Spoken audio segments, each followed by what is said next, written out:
Qu'est-ce que l'intelligence? Si je vous demande ça, à peu près tout le monde sait de quoi je parle.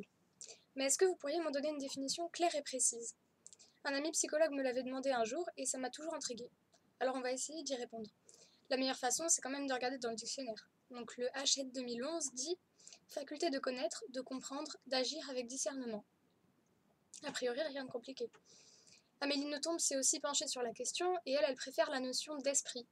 Donc j'ai aussi regardé dans le dictionnaire et l'esprit, ça dit ensemble des facultés intellectuelles et psychiques, caractère, expression, cultiver son esprit, avoir l'esprit éveillé, disposition, aptitude intellectuelle, expression, avoir de l'esprit de suite, et troisième sens, humour, sens de l'ironie, expression, avoir de l'esprit, faire de l'esprit, bel esprit qui cherche à briller par sa finesse intellectuelle, mot d'esprit, répartie brillante.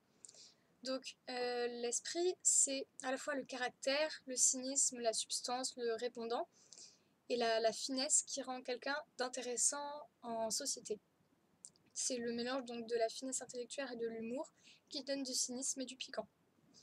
Là où elle se trompe un petit peu, c'est qu'elle croit que le QI est pour les gens l'unique chose qui fait de quelqu'un un génie, parce que c'est ce qu'elle a vécu étant petite. Or maintenant, tout le monde est bien d'accord avec elle, même et surtout les scientifiques, qui ont trouvé 8 formes principales d'intelligence, donc linguistique, musicale, logico-mathématique, visuelle et spatiale, kinesthésique, naturaliste, interpersonnelle, qui est l'intelligence dont parle Amélie Nothomb avec son histoire d'esprit, c'est-à-dire la capacité aux relations, et intrapersonnelle, qui peut se rapporter au quotient émotionnel.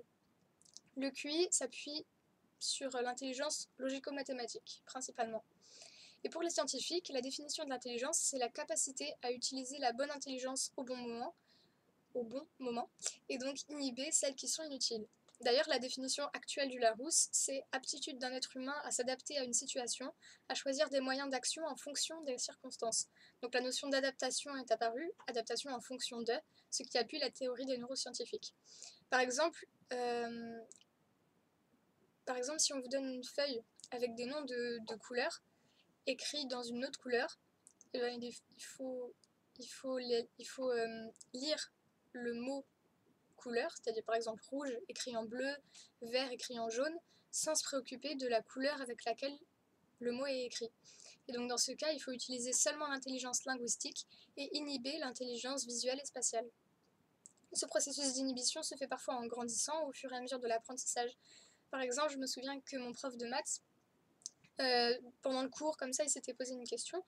Il s'était demandé, on faisait de la géométrie dans l'espace, et il s'était demandé si les tout petits, si on leur montre une sphère avec le grand cercle, donc le grand cercle, c'est le cercle au milieu de la sphère, on l'appelle le grand cercle parce que c'est le plus grand cercle qui existe dans la sphère, et qu'on leur montre le dessin donc en vue perspective, est-ce qu'ils seraient capables de comprendre que c'est vraiment un cercle et pas un ovale, même si on voit un ovale parce que c'est en perspective. Et, euh, et donc, quelques semaines plus tard, j'ai lu une revue scientifique qui parlait de... Alors pas vraiment de ça, mais du coup, qui disait que les petits, en fait, quand ils apprennent à lire, au début, la lettre B et la lettre D, pour eux, c'est la même lettre, vue sous un angle différent. Parce que comme ils n'ont pas encore développé leur intelligence linguistique, au lieu d'utiliser leur intelligence linguistique, ils utilisent l'intelligence visuelle et spatiale. Et donc, quand on est petit, en fait, on apprend depuis tout petit à voir les objets sous différents angles. Et donc, quand ils voient ce grand cercle, même si on voit un ovale, ils savent que c'est un grand cercle et non pas une ellipse ou un ovale. Pour eux, c'est évident. Et donc finalement, quand ils grandissent, c'est là qu'ils inhibent cette intelligence et qu'ils prennent conscience que B et D, c'est bien deux lettres différentes. Donc finalement, ceux qui seraient les plus aptes à comprendre la perspective, ce sont les tout petits. Moi, plus qu'utiliser la bonne intelligence au bon moment, je trouve que ce qui est vraiment intelligent, c'est la faculté de faire des liens entre ces nombreuses intelligences qui n'ont parfois a priori aucun point commun. J'ai pensé à ça parce que quand j'ai remarqué que en maths, quand j'ai pas appris l'exercice, la leçon de l'exercice, qu'il faut pour faire l'exercice, ou quand j'ai oublié, quand je trouve pas la réponse, je cherche absolument sous tous les angles, je fais plein de calculs, je cherche, ça va très très loin. Et Et finalement, en français notamment, c'est la même chose. Par exemple, quand on fait des commentaires composés, le but c'est d'analyser tout, la moindre lettre, la moindre allitération, d'analyser le plus possible. Et donc les hypothèses peuvent aller très très loin. La différence c'est qu'en maths, c'est très facile de vérifier si on a bon, parce qu'il n'y a qu'une bonne réponse en général.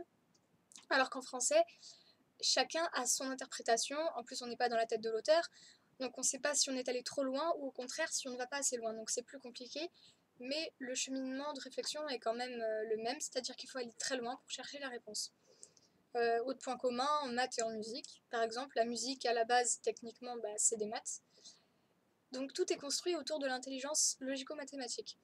Parce que l'intelligence mathématique, qu'est-ce que c'est? C'est la science de la logique, c'est pour ça qu'on dit logico-mathématique, et chaque domaine a sa logique, donc le cheminement de réflexion est le même pour toutes les disciplines. C'est pour ça que le test du QI se fonde principalement sur l'intelligence mathématique, même s'il teste aujourd'hui presque toutes les intelligences, en effet il n'est que subjectif car il sépare ces différentes intelligences. Si on fait des liens, tout s'engrange parfaitement. S'il y a autant d'intelligences différentes, c'est que chacune est importante. Il faut essayer de toutes les maîtriser au mieux, car si l'une est déficiente à un moment où on en a besoin, une autre peut peut-être la remplacer et nous sauver pour un examen ou autre chose. C'est d'ailleurs pour ça que, comme le dit Amélie Nothomb, les conversations de ceux qui ne possèdent que l'intelligence logico-mathématique sont ennuyeuses la plupart du temps, parce qu'ils ne s'en servent pour rien d'autre et ne rapportent leur capacité à aucune autre. L'autre principe de faire des liens, c'est que ça consiste à dire que tout le monde a un peu raison, on mélange et on trie tout ça en retirant le mauvais, on garde ce qui nous semble bon, et à donner ainsi une version encore plus proche de ce qu'on pense être la vérité. La logique des mathématiques s'applique donc dans tous les domaines, et c'est la combinaison des 8 intelligences qui vous permettra d'avoir ce fameux esprit dont parle Amélie Nothomb. C'est ce qui rend la conversation de quelqu'un intéressant. Et donc le comportement de quelqu'un dont on dit qu'il est un bon esprit, c'est le résultat visible d'une bonne capacité à créer des liens. Par exemple, ce qui m'a permis de résoudre la question de mon prof de maths, c'est de relier ce que je lisais dans ce magazine des neurosciences, sur les neurosciences, et en l'occurrence l'inhibition de l'intelligence spatiale que les enfants effectuaient au moment d'apprendre à lire, donc de relier ça au problème soulevé par mon prof.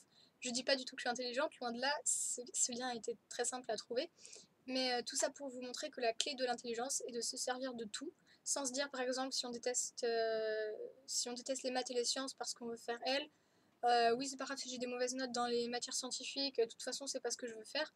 Non, puisque ces matières scientifiques serviront grandement à la logique, à l'intelligence littéraire et linguistique. Et pour ça, il faut être curieux. Et ça, c'est pas un secret, si vous voulez être intelligent, soyez curieux. Voilà, j'espère que cette vidéo vous aura plu. N'hésitez pas à me dire si oui ou non ce genre de vidéo vous plaît. Et je sais qu'il n'y a pas grand monde qui regarde pour l'instant, mais comme ça, je sais si ça vous plaît ou pas. Et n'hésitez surtout pas aussi à me donner des conseils parce que j'en ai besoin. Donc voilà, à bientôt!